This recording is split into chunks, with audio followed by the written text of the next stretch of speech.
Hello everybody and welcome back to the life and suffering of Prince Jerian, here with great Censor. Striding quickly as though trying to escape your own uneasiness, you approach the hall of the Imperial Council. Cornelius meets you at the door. Having noticed him, you pause to not reveal your anxiety. You walk past stained glass windows depicting scenes of battle. Warriors raise their spears above their heads, and shields shine with the crests of the great houses.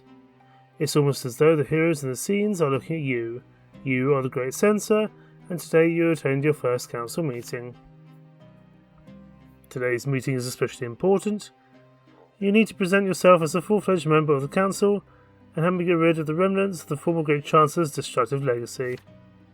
I am speaking of abolishing the law on Arknian subsidies, by which Tarquinius Milonidas not only bought the loyalty of the great houses, but continues to drain the imperial treasury to this day. Even the Arknian tribune, Aegerius Monroe, supports the cancellation of these subsidies. He disapproves of Milonidas' excessive influence among the great houses. The Arknian tribune has to defend Arknian rights, which means that he is not allowed to vote for this law directly. Nevertheless, his defence may be somewhat half-hearted, as it were. The actual opposition will come from great strategist Odvus Lucullus. Our task is to win the rest of the council over to our side during the debate. Cornelius stops and looks right at you. Beware of what you say and who you say it to. Most of the councillors are great Arknians, so it will be much easier to make enemies of them than friends. You will not gain everyone's trust, but support from them might still play a decisive role in your future. You follow your mentor up the broad stone stairway and enter the council chamber. The room's tall vaulted ceiling adds an air of solemnity, and its windows fill the hall with clear white light. There is not a single stained glass window. Everything the Imperial Council discusses must be seen with extreme clarity, devoid of any distortion. The thoughtful-looking councillors take their seats in massive chairs placed around a large marble table. At first it seems that the table is covered in intricate pattern, but then you realise these golden veins are actually the outlines of the Empire's duchies. You are the last to arrive, and Aegerius Monroe gives you the first nod. We're pleased to see you in the council, Prince Jerian. I'm sure your contribution will be valuable, or invaluable. Pontifex Maximus Terentius Orgriff stands up to greet you next. His dry, wrinkled face is calm. He offers you a slight bow, and his focused, deep-set eyes watch you as you approach your seat. On the other side of the table sits a rather short Arknian, with his hair perfectly combed along his ears. His facial features are soft, yet his gaze is quick and keen. The papers before him are stacked precisely. A quill and inkwell are meticulously arranged nearby. Refraining from flattering greetings, he meets you with a nod. His gaze is untroubled, even friendly. I'm also pleased to see you in the council, Prince Jerian. I am Privy Councillor Marcius Milonidas. Welcome to our mental melee. A plump Arknian to your left inclines his head in greeting. His blue eyes are slightly distorted behind the lens of his round spectacles. His chubby cheeks and slightly bewildered gaze give the face of the imperial bureaucrat an inappropriately childish expression. Cornelius told you about him. This is Great Prefect Lucius Diamant. He oversees the judicial systems and the laws. Service in the prefectures is usually carried out by nobles of the mantle, but the highest posts are held by distinguished Arknians. Welcome, Your Highness. It's quite far-sighted of the heir to the Empire to begin taking part in matters of state at such a young age. Cornelius has told much about you. I hope your participation will help the Council make just decisions.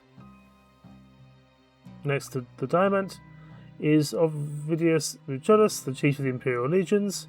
You've met him before. The great strategist's coat is carelessly unbuttoned, and the buttons of his shirt are about to snap from the pressure exerted by his broad chest. Lucullus gives you a kind smile as he swirls a glass of wine in his relaxed fingers, raising a palm in greeting. You take your seat. The chair with no padding seems to be uncomfortable on purpose, as though it meant for a larger man. Your feet barely touch the floor. The solemnity of the air falls heavily upon you, reminding you of the importance of the meeting. You let out a tense sigh, trying to relax your shoulders just a little. In front of you are a number of papers, a legal text, a report from the Treasury, and a notice from various commissions. Among the documents you notice a summary of the private correspondence of mid-ranking Imperial officials, Apparently, the secret transfer was actively involved in the preparation of these documents. You begin reading, but soon realise that the other councillors are just waiting for you to finish. They are obviously bored. Diamond wipes his glasses, and Aegerius yawns furtively. Everyone except you seems to be already acquainted with the matter. When did the council begin this discussion? Why didn't Cornelius let you read the documents in advance? Does he expect you to obediently support his vote without fully understanding the issue? Feeling awkward, you quickly read through the primary documents and show your readiness with a nod. Great Prefect Lucius Diamant speaks first. His voice is muffled and monotonous. The subsidy law harms the economy and has a corrupting influence on Arknians. The nobles are tempted by the prospect of living at the treasury's expense, which leads to a dire reality in which the Empire's wealthiest subjects become its dependents. Having received their subsidies, they demand further privileges and criticise Emperor's laws without even understanding them. This has to be stopped. The cancellation of subsidies will only have a serious effect on those who have forgotten their duty. The nobles who serve the Empire will do just fine without any subsidies. We are obligated to repeal a law that encourages corruption and drains the treasury. Without waiting for Diamant to finish his speech, the great strategist stands up from his seat, his broad-shouldered figure looming over the table. The Arknian Empire belongs to Arknians. We have inherited it from the ancestors who live on in our blood. They conquered the world and brought it to the Tempest's feet. Harvesting the fruits of the great legacy is our innate right. Our ancestors put an end to discord, and we maintain the peace throughout the blessed Empire. What other noble duty would you like us to fulfill? The subsidies support those who support the Empire. I see no reason to deprive Arknians of their means of subsistence or label them unworthy. Tocunius Milanidus understood the needs of the great houses, and I hope that the Tempest will not encroach on the rights of the Arknian aristocracy either. Most of the councillors hesitate to speak, but you can easily read their thoughts in their face alone. Trentius Orgriff, arms folded across his chest, stalks mockingly at Lucius's rhetoric. The conservatively inclined Milanidus and Monroe, on the other hand, are utterly serious and raise their chins at the words about Arknian rights. The vote appears to be split evenly. I see that the respected councillors have made up their minds regarding this matter. Let us proceed to the vote. Empire status. The Empire status scales indicates the cultural, political, economic, and religious composition of the Empire. The values on these scales are the main requirement for reaching key events in this chapter. A positive value on each scale increases the power of the two estates. For example, a positive tradition value raises the power of the great houses and distinguished Arknians, whereas a positive progress value strengthens the commoners and the human nobility.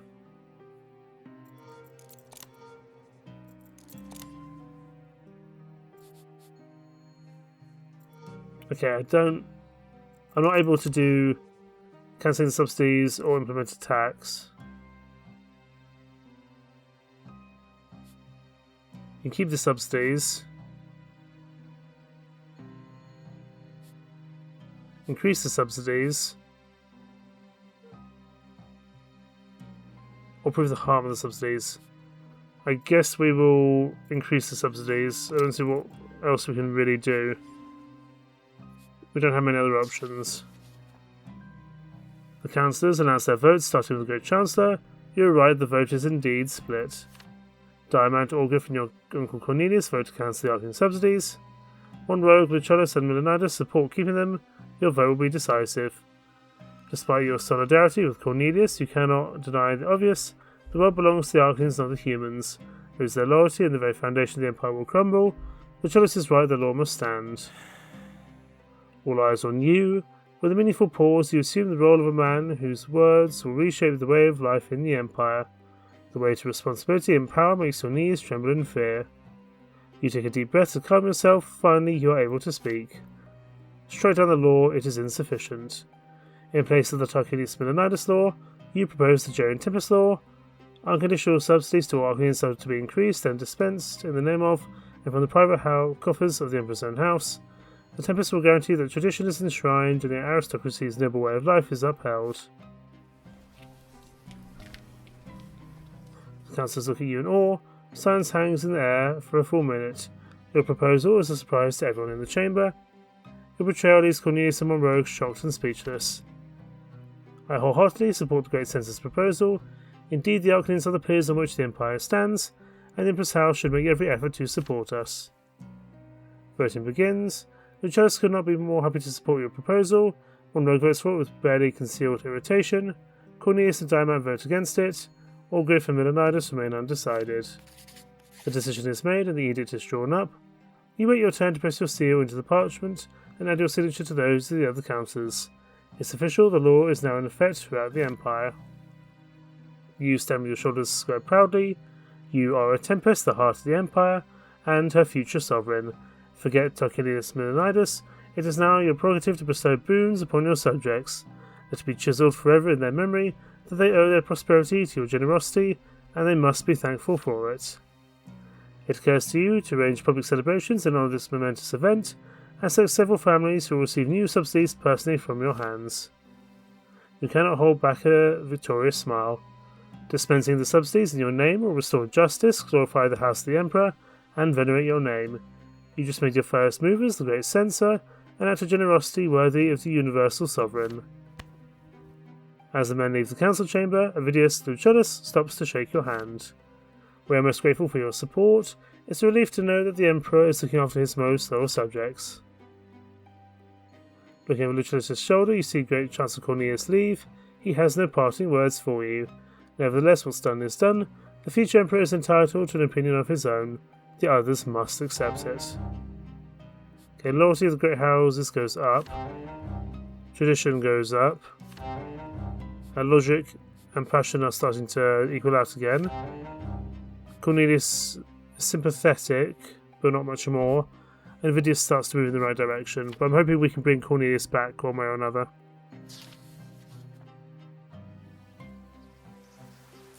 And the ugly swan. A warm gust of wind caresses your face. Your features, stiffened by hours of gritting work, finally start relaxing again. An evening promenade in the park lays your head. As you walk in the shadows of cypress trees, head to bark excitedly, chasing squirrels somewhere in the underbrush. You hear hurried footsteps behind you. It's Marcius Milonidas, the head of the Secret Chancellery. Greeting, Prince Jerian. The weather is wonderful tonight. The garden is simply resplendent at dusk. I do love taking a stroll here at this hour. A moment of your time, if you would.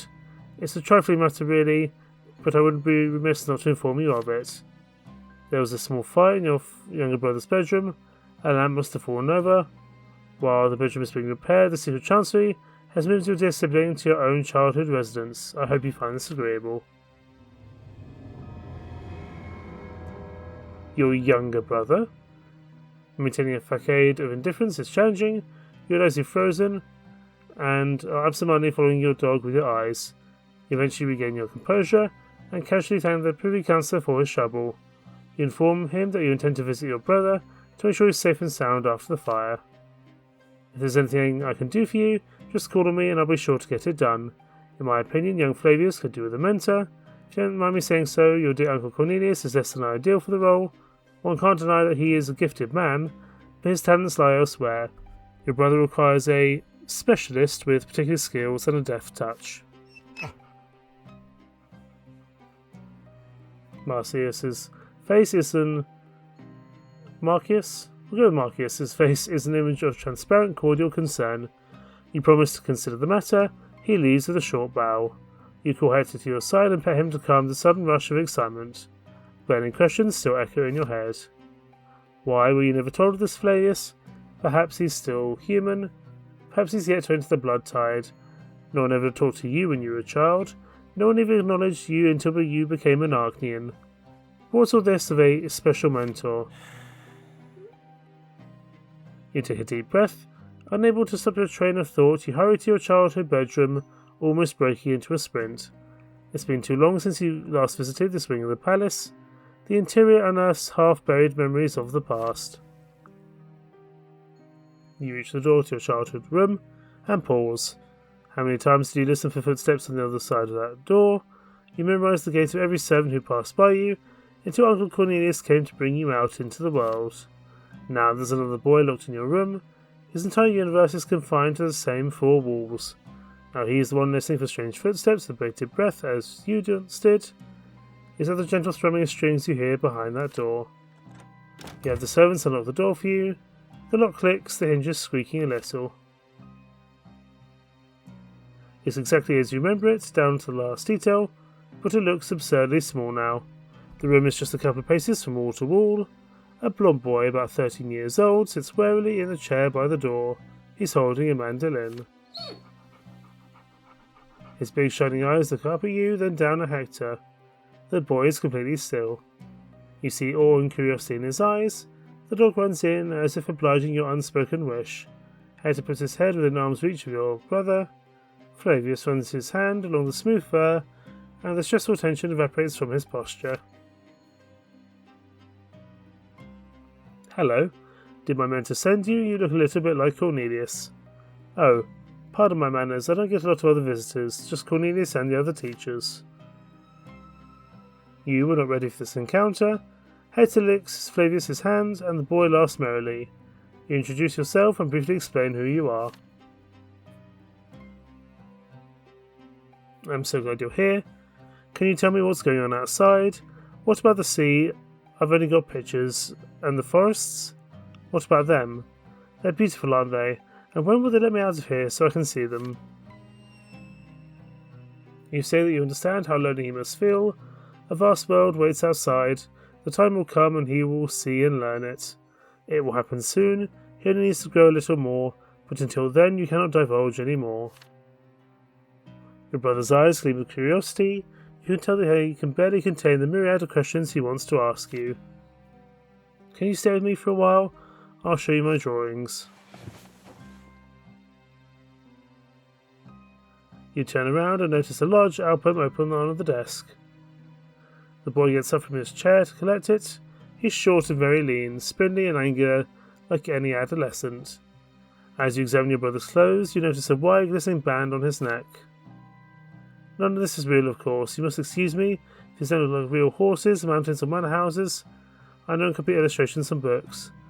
I haven't seen any of these things for myself, so I just try to imagine what the writer saw and then I try to draw that. Flavius slips through the pages of the album. There are landscapes, beautiful women, magnificent castles, and horses. As you stand next to Flavius, you peek at his metal collar. It looks like it's made of silver. This is a witch collar. Silver is the blessed metal of the twins. Bindings made of this holy metal suppress the magical powers of those touched by the curse of magic. You shudder, shocked by the discovery, and the boy notices your surprise. My collar. I've tried removing it, but I can't. It burns my skin. Sometimes it shocks me awake at night. Flavius pulls the collar a little further down, revealing a pattern of old and new bruises on his ivory skin. It's stroking me too. It's that I can't take a full breath in it, like I can only breathe halfway. I tell my mentor all of this, but he just ignores me. Can you take it off? I'll do anything. Please take it off. There is a silent plea in your brother's eyes. The sight of the bruises under the silver collar on his thin neck make your heart bleed. You promise to think of something. You want to cheer him somehow, so you make a sincere promise to visit him frequently. You say your goodbyes. Once you left the room and locked the door behind you, you slowly let out a breath. He's so naive and strange, so sad. Your musings are interrupted by the sound of soft, familiar footsteps. You turn and see Marcius Milonidus. He appears concerned and sympathetic. Oh, do pardon me, Your Highness. I'm not interrupting, am I? You must have visited your brother just now. I hope he's doing well after all that recent unpleasantness. Even though you know the answer already, you ask Marcius about the collar on Flavius' neck. Exclusively for reasons of safety, but I understand your concern, because silver suppresses not only magical abilities, but also kills the will of the witch. It kills their passion, curiosity, and robs them of their strength and even their will to live. Must every witch bear these bindings, even if they're family? And how could Cornelius allow this? And how could he keep it from you? You ask if the collar can be removed.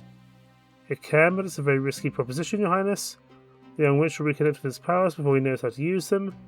I do believe that young Flavius needs a mentor, someone who can teach him to control his gift, how to keep it contained, if that would please Your Highness. There is another option. You may wait until your brother enters the blood tide. When he becomes an Arknian, the ancestors will watch over him. The collar can be removed at that time. Compassion compels you to set your brother free, but what would the consequences be? History has many cautionary tales of witches committing insane acts. Catastrophes they have brought were not by acts of malice, but they were devastating all the same. Perhaps you should consult the church about this. They were the ones who instituted the current order of things, after all.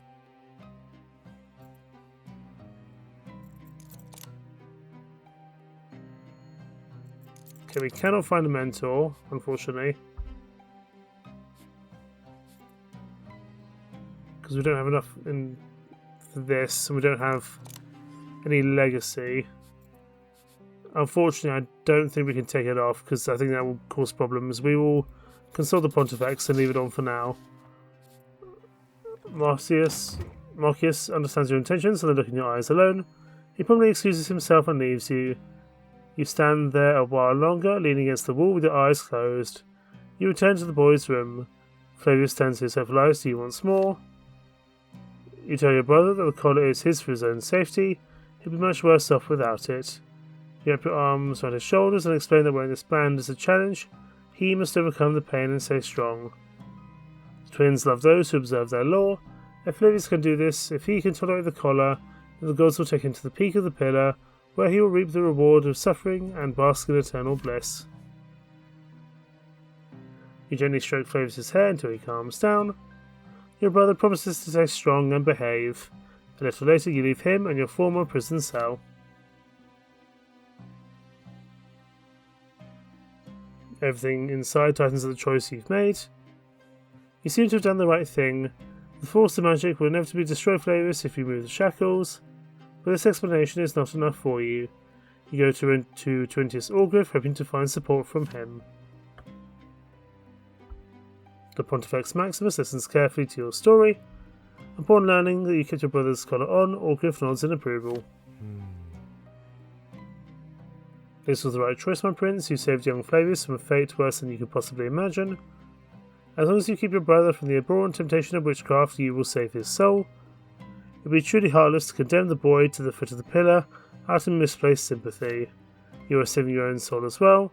To tempt another to sin is a sin in and of itself. Nowadays some believe that as long as witches do not commit any crimes, they should be considered innocent, and it is therefore cruel to force the collar upon them. I say that, cruel though it may be, it is the only choice we have. Conjuring comes to them as easy as breathing, and they often fail to control their powers.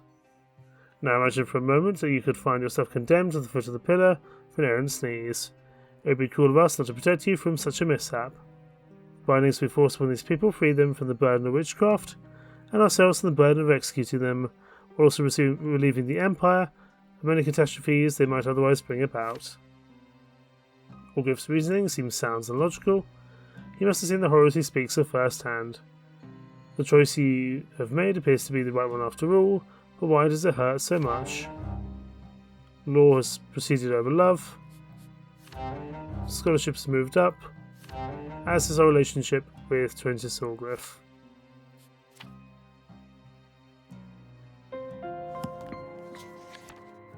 And a debate, the Imperial College, Faculty of Jurisprudence, Wordbook of Phoebus Limmer's, Summary of the debate on the participation of priests in the lesser quorums, Eterna, year 1134.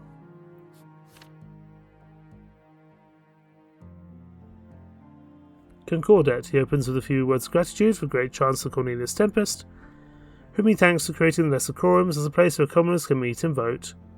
The stronger local self-governance is, the more rapidly a province will develop, and the more expedient the bureaucratic processes will be. I'd like to see if some of that expedience takes weeks to get anything done there. The Empire is far too expansive for centralised control.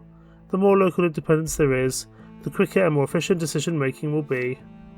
Well-off commoners now have the opportunity to influence the economic realities of the places in which they live. I believe that one day I will read my morning newspaper, and in it I will find a long article detailing the great impact the common estate has had on imperial politics. Get to the point, I'm falling asleep here.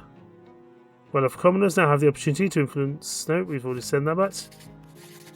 Though the participation of commoners in lesser quorums is justified and desirable, the interest of the new faith clergy in these proceedings remains unexplained. The quorums were created to resolve economic and political disputes, not pray or hold mass. The division of labour allows for specialisation and mastery. Society functions efficiently when everyone in it performs their role and perfects their craft. Priests should deal with spiritual matters, and the common estate with worldly ones. Now it's Patriarch Luke's turn. He introduces himself as a disciple of Fotis, and claims that he speaks not only for himself, but also for his teacher, as well as Junius Diamant, the Patriarch of Estinia. The words he will speak here are those of the merciful new faith. Luke criticises the division of people into lots, and claims it should be left in the past. New believers stand by the ideological impetus of the lesser quorums, and give the common folk a modicum of control over their lives, even if it is just the taxes in their province. We reject the lots and believe that as a framework they are restrictive and not rooted in nature. They fail to account for innate propensities and talents and blindly brand people on a system whose divine origin has been called into question. New Faith clergy say that all people deserve freedom. If we all deserve freedom, then why am I being forced to sit through all of this? The old believers, known for their rigidity, I really cannot talk today, I'm so very sorry, and high-bound thinking drag us back into the past, whereas Cornelius Tempest and the teaching of the New Faith support progressive changes that free us from the burden of ossified lots. And therefore, it is not as you should fight, but those who bind your hands and gag your mouth. The New Faith teaches that we must all seek our own way to the twins, the something that govern the Empire, and its inner workings to determine how many souls we can guide towards the peak of the shining pillar. Since the quorums are nothing if not ideas the New Faith may manifest, the New Faith clergy must be able to use them to spread the truth to the people through sermon. In his response, Concorder will agree with some but not all of his opponent's arguments. He welcomes an open dialogue and a bloodless, nuanced search for the truth. Dean Concorder and Patriarch Luke shook hands and declared themselves for the entire audience allies on the path to great change in the Empire. The end. Okay, we move closer to equality, that's good.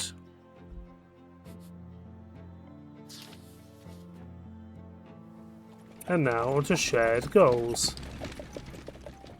A covered carriage rolls down a brick road, accompanied by the rhythmical clacking of the hooves.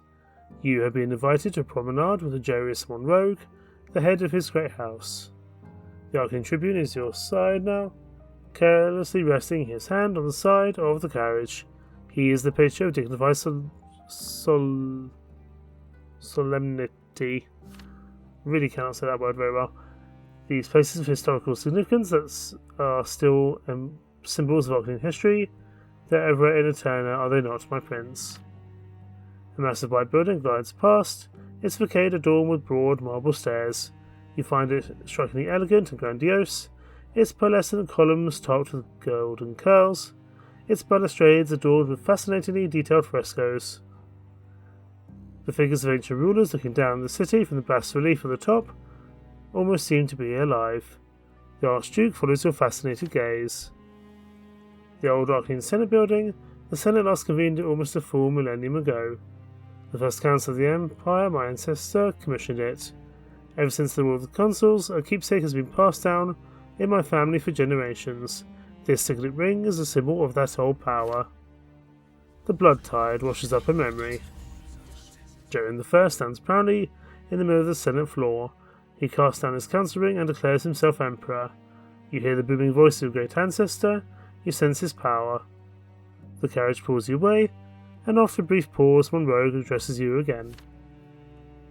I don't mean to frighten you, my prince, but the Empire is in dire straits. The Arknians are idling their lives away and throwing their fortunes to the winds, and the human commoners are gaining strength. They will soon demand their due.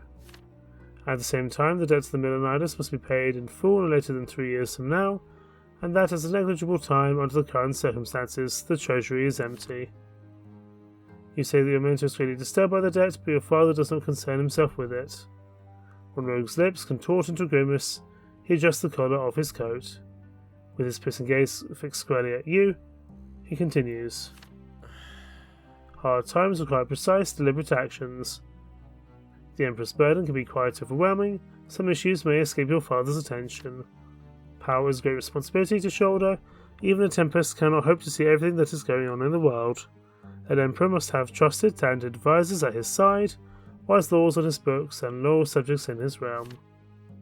As time goes on, the current situation is only going to become more complex. The Empire's people are multiplying, and a larger population demands more sophisticated processes. Your rule will be harder still, you will face new crises. If you do not take responsibility in time, the consequences will be catastrophic. Your nostrils are suddenly assaulted by the foul stench of waste. You look out of the carriage window and do not recognize your own city. Unsightly streets, all alike, stretch past. Gutters reek, filled with garbage and scraps. Squat dwellings with chipped paint glare at you from their murky windows. You turn a corner. One road commands the coachman to stop across from a lively market square. This, my dear prince, is the former Arknian Forum. It's unrecognisable now, as you can plainly see. To think that this is Diamant's legacy. Some 1500 years ago, Titus Diamant called the first public assembly, where he publicly broke his sword to show his refusal to shed blood in the pursuit of power. The war ended in the square. Instead of swords clashing, we finally heard the voice of reason. We heard subjects looking for compromise and arguing their position.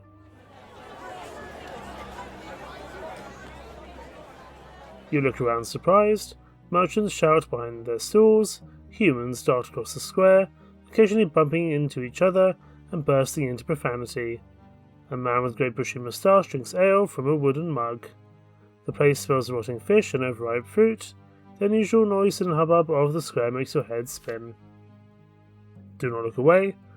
Great politicians and philosophers of antiquity came here to address the public. This is where they held intense debates and announced fateful decisions. Augustus Monroe and Julian Tempest both made their greatest speeches right here. Those were great times indeed. You ask why, instead of a glorious forum, there is nothing here but a market and a few human neighbourhoods.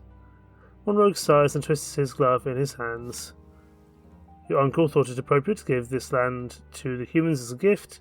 You see now that the humans do not appreciate the value of what they were given. You notice a statue of an Arknian with a broken sword. It's slathered in bird droppings, and its pedestal is missing roughly half of its bricks. The humans do not remember the Forum, they do not remember Julian Tempest. To them this is just a square, a convenient place to conduct commerce. Cornelius is making a big mistake by attempting to put the Arknians on equal footing with those rabble. We are the creators and keepers of this world, humans simply exist in it. These flirtations with the lower estate are dangerous. The humans are greedy and hungry for power. To give them power is a dangerous proposition and may well spell the end of the Empire. The coachman pulls away. You ride along the market square. You see the remains of a destroyed building. Nothing is left of it but its foundation, part of a wall, and a singular tilted column towering above the pile of rubble like a gravestone. One rogue looks at you unfazed. We Arknians have been pleading with the Council to remove the humans from this place for a long time now, but Cornelius prefers not to hear us. That is why I've come to you, my prince, restore our history. To the foot of the pillar with these filthy market stalls, let us rebuild the Forum. In times past, you have never seen such a filthy, disorderly mess in the streets. In the days of the Republic, our world was our shared responsibility. Each of us was responsible for the state. Each of us stood up to protect the people's interests. Jerian I cast away his consul's signet, and the Republic was no more.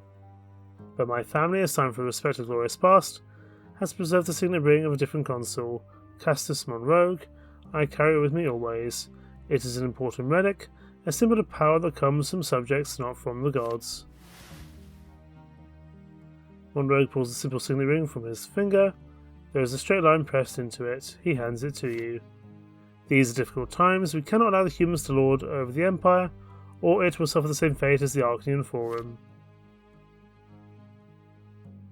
This is what I propose to you, Jerian. Accept this ring as a symbol of power that rests upon the support of the great houses. Power not conquered, but bestowed by choice.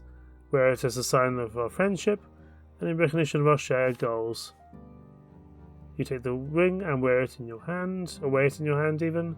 One rogue looks at you with a proud smile, and makes his clean-shaven face look smoother and a little younger. Become a new consul and return to the Forum, so it may stand as a symbol of Arknian power, Let us hear the heart of the Republic beat once more. You consider the Tribune's words. 3 urchins dressed in rags suddenly approach the carriage, shouting and shoving their dirty hands through the window. The coachman mutters a curse and tries to chase them away with his whip. One rogue pays the urchins no mind. I want you to know, and I want others to see, that the alliance of the Monrogues and the Tempest is as strong as it ever was, and the great houses are on your side.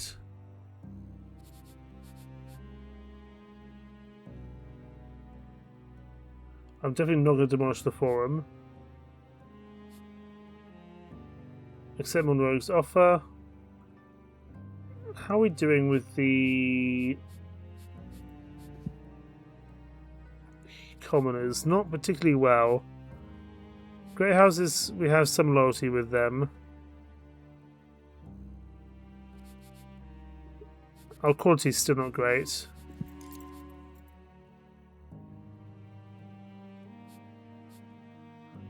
I'll accept it, and hopefully use that power to further the commoner's cause as well. You become transfixed by the signet ring. The metal is rough, its surface is matte, and its edges are a little jagged. How odd, the symbol of the Arknian Republic looks more like a cheap bauble than an ancient relic. You put the ring on your index finger. It fits you perfectly. You feel its weight and thickness, and Monrogue regards you with great interest. You give Monrogue your word, the forum will be cleansed of the rebel and returned in its entirety to the Arknians. You will restore the great historical site, and rulers of old will once again be quoted far and wide. Aegerius Monrogue pushes a proud smile and bows his head slightly. When they will crown you emperor, you will make Arknian great again. Our ancestor and our descendants will look upon the rule of Jerian II with pride. Several days later, early in the morning, a squad of guardsmen destroy the market and unceremoniously kick the humans out of it like unwanted pests. The forum is restored to its former glory. Humans are not even allowed to approach it. The Arknians, however, are in no rush to visit the restored site, which they insist still stinks of humans. It now stands as a silent, somber memorial, inhabited only by ghosts. Oh, yeah. Okay, we need to support the commoners, because there's a lot of them. We do have some loyalty from the great houses, though, which is good. Tradition goes back up.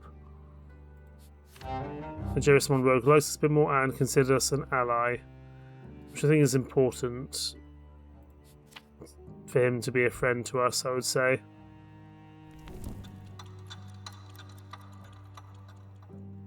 Germany feels, of significant importance.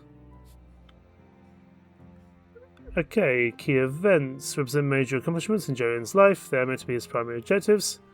In the chapter of the Great Censor, these events are human rights and Arknian privileges. You should aim to meet the specified requirements by the end of this chapter and reach one of the key events.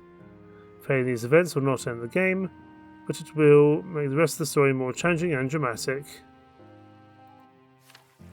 Imperial projects help you reach the key events of the current chapter. They can be used to advance political institutions and shift the Empire's status. Each Imperial project consists of 3 stages. Each subsequent stage enacts progressively bolder reforms, amplifying their impact at the cost of increasing dissatisfaction amongst certain estates. Once all stages are complete, Jerian will no longer be able to pursue that particular project.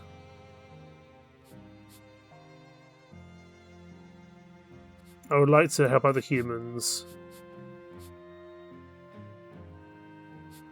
Committee for Aiding the Poor. I think we'll do that one.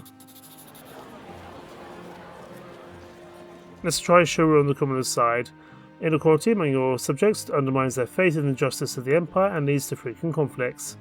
Therefore, you decide to dedicate a year to addressing this issue. You assemble prominent philanthropists, compassionate priests, and trusted Imperial officials to form the Committee for Aiding the Poor. First, you identify the provinces and cities where people suffer the most. You send urgent assistance to these areas, with the members of the committee overseeing its distribution. Needless to say, a one-time effort cannot change the state of affairs in the Empire, but perhaps the committee will one day help the destitute overcome poverty.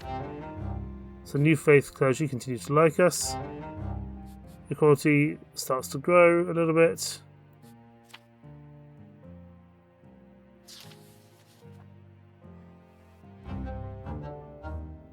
And we have Sharing Your Pain, which is something to do with Agatha. Ah, she is our concubine.